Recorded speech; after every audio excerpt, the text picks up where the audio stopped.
जय हिंद दोस्तों। आज हम लोग बात कर रहे हैं एफआरए में अपील की प्रक्रिया के ऊपर। देखिए, एफआरए में Maharashtra slum act under section 35 आपको अपील करने का अधिकार है। अब ये अपील कब किया जा सकता है? देखिए, जब आप अपात्र हो जाते हैं, सक्षम प्राधिकारी द्वारा जब आप अपात्र हो जाते हैं, आपका डॉक्यूमेंट बेस्ड नहीं होता है, तो अपात्र हो जाने के बाद में आपको एडिशनल कलेक्टर के पास में दिए गए फॉर्मेट में अंडर सेक्शन 35 अपील करना पड़ता है। इसको फर्स्ट अपील कहते हैं। यहाँ से केस को एडिशनल कलेक्टर द्वारा रिमांड बैक किया जाता है। जब रिमांड बैक करेंगे तो सक्षम प्राधिकारी के पास में फिर से इस पे सुनवाई की जाएगी और आपकी पात्रता की जाएगी। यदि फर्स्ट अपील में आपको एडिशनल कलेक्टर रिजेक्ट कर देते हैं आपके डॉक्यूमेंट के अभाव में, तब आपको सेकंड अपील जीआरसी में करना होता है, ग्रीवेंस रिड्रेसल कोर्ट। ये कस्टम ऑफिस में है। यहाँ पे आप अपना सेकंड अपील कर सकते हैं। यदि यहाँ पे भी डॉक्यूमेंट का अभाव होने के कारण आपका अपील रिजेक्ट कर दिया जाता है, तब आपको हाई कोर्ट में जाना पड़ेगा। देखिए, हाई कोर्ट में जाने से आपका सॉल्यूशन नहीं होगा, क्योंकि हाई कोर्ट भी वही निर्णय देने वाला है जो जीआरसी दे रहा है। तो यदि वहाँ पे भी रिजेक्ट हो जाता है तो आपको सुप्रीम कोर्ट जाना है, और सुप्रीम कोर्ट लास्ट अथॉरिटी है। उसके बाद में आपको कहीं नहीं जाना है, आपका केस ख़त्म हो जाता है। तो जब आप अपील कर रहे हैं, फर्स्ट अपील आपका additional collector, second appeal GRC custom office यहाँ पे होगा, और आपके डॉक्यूमेंट के बेस के ऊपर ही आपके केस को रिमांड बैक किया जाएगा। मुंबई सबअर्बन के लिए एडिशनल कलेक्टर बांद्रा है, और मुंबई सिटी के लिए एडिशनल कलेक्टर चर्चगेट है। अब आपको देखना ये है कि जब आप यदि अपात्र हो जाते हैं तो आपको अपना केस दिए हुए गलते एडिशनल कलेक्टर के पास में अंडर सेक्शन 35 अपील सबमिट करना है। First appeal additional collector Bandra के पास होता है, second appeal GRC custom office में होता है। लेकिन आपको कोशिश करना है कि आपकी पात्रता जो आपका डॉक्यूमेंट बेस है उसके आधार पे सक्षम प्राधिकारी के पास में हो जाए। यदि नहीं हो पाता है तो एडिशनल कलेक्टर के पास में जाते हैं आप फर्स्ट अपील में। तो फर्स्ट अपील में जब आपको रिमांड बैक किया जाता है तो आपको एक मौका दिया जाता है कि सक्षम प्राधिकारी फिर से आपकी बात को सुने और उसकी पात्रता करे। अगर यदि आपसे कोई डॉक्यूमेंटेशन गलती हो गई हो तो उसको वापस से रिसबमिशन करके आप उसकी पात्रता करवा लें।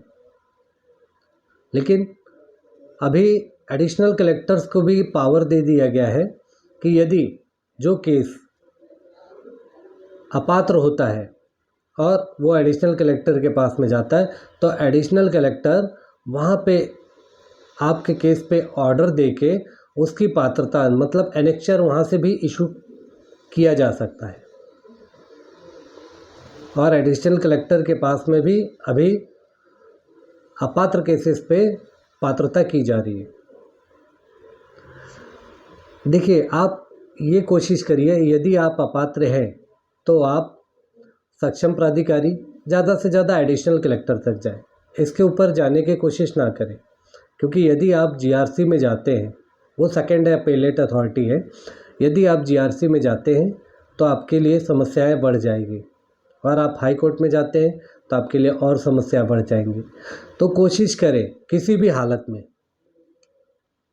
आप अपनी पात्रता सक्षम प्राधिकारी द्वारा करा लें, या तो ज़्यादा से ज़्यादा एडिशनल कलेक्टर, इससे ऊपर ना जाए, क्योंकि इसके ऊपर आपको कोई भी निर्णय मिलना बड़ा मुश्किल हो जाता है।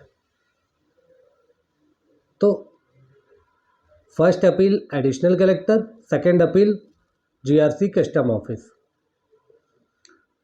यह अपील में आपको अपने डॉक्यूमेंट्स रखने हैं। आपको यदि कहते हैं कि आपको अपना एडवोकेट रखना है तो एडवोकेट रखिए, या तो आप खुद भी आर्गूमेंट कर सकते हैं। लेकिन कोशिश करें कि अपने मुद्दे को सही ढंग से रख पाएँ और आपके केस को रिमांड बैक करवा पाए। यदि रिमांड बैक नहीं होता एडिशनल कलेक्टर से तो आपके लिए बहुत ज़्यादा परेशानी बढ़ेगी जब आप जीआरसी कस्टम ऑफिस जाएंगे। तो अपील के केस में कोशिश करें ज़्यादा से ज़्यादा एडिशनल कलेक्टर तक जाएं, मतलब फर्स्ट अपील करें, एडिशनल कलेक्टर तक जाएं और वहीं से आपको ऑर्डर मिल जाए या पात्रता हो जाए, या तो आपका केस रिमांड बैक होके सक्षम प्राधिकारी द्वारा पात्रता हो जाए। इससे ऊपर अपील में जाने की कोशिश ना करें, क्योंकि पैसों की बर्बादी, समय की बर्बादी और कोई निर्णय नहीं मिलने वाला आपको। देखिए, बड़े रेयर चांसेस में जीआरसी कस्टम ऑफिस से केसेस रिमांड बैक आते हैं, ठीक है, लेकिन उसके लिए बहुत जद्दोजहद करना पड़ता है। तो कोशिश करें आपका जो भी काम हो सक्षम प्राधिकारी द्वारा, एडिशनल कलेक्टर द्वारा फर्स्ट अपील में ही हो जाए। आपको सेकंड अपील जाने की ज़रूरत ना पड़े, हाई कोर्ट जाने की ज़रूरत ना पड़े। और यदि आप अपात्र हैं तो आपको अपील द्वारा ही अपने केस को रिमांड बैक करके पात्रता करवाना पड़ेगा, या तो एडिशनल कलेक्टर्स को पावर दिया गया है तो वहाँ पे भी आप पात्रता ऑर्डर निकाल के जल्दी कर सकते हैं। लेकिन कोशिश करें कि अपील में आप सक्षम प्राधिकारी और एडिशनल कलेक्टर तक ही जाएं और आपकी पात्रता हो जाए किसी भी कीमत पे। अब ये आपके ऊपर निर्धारित करता है कि आप अपने केस को किस ढंग से देख रहे हैं और अपने केस को कैसे समझ रहे हैं। तो आज आपने जाना कि अपील का प्रोसीजर क्या है, सारे में अपील का प्रोसीजर क्या है। Under section 35 Maharashtra slum act 1971 के अंतर्गत आपको अपील करने की रियायत दी गई है, जिससे आपको, अगर आप अपात्र हो गए तो आप अपनी पात्रता करा के लें। लेकिन आज तक अभी भी जो लोग अपात्र पड़े हैं और उन्होंने अपनी पात्रता नहीं कराई है, तो वैसे लोग बैठे ना रहें, अपने केस को स्टडी करें। नहीं समझ में आ रहा है, हमसे राय लें, हमसे परामर्श लें, हम आपके लिए जो मदद कर सकते हैं करेंगे।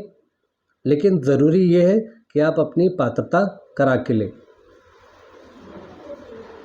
आज आपने जान लिया under section 35 Maharashtra slum act में अपील कैसे करते हैं, अपीलेट अथॉरिटी कौन सा है, first appellate authority additional collector, second appellate authority GRC, और कहाँ तक आपको जाना चाहिए और किस मुद्दों पे गलते कि आपको गलते अपना अपील रिमांड बैक कराना चाहिए। ऐसे ही हमारे मिशन के साथ जुड़े रहें, हमें ऐसे ही प्यार देते रहें और हम आपके लिए सारे के मुद्दों पे ऐसे ही हर एक टॉपिक पे आपको अवगत कराते रहेंगे। चलिए विदा लेते हैं आज। जय हिंद, जय भारत।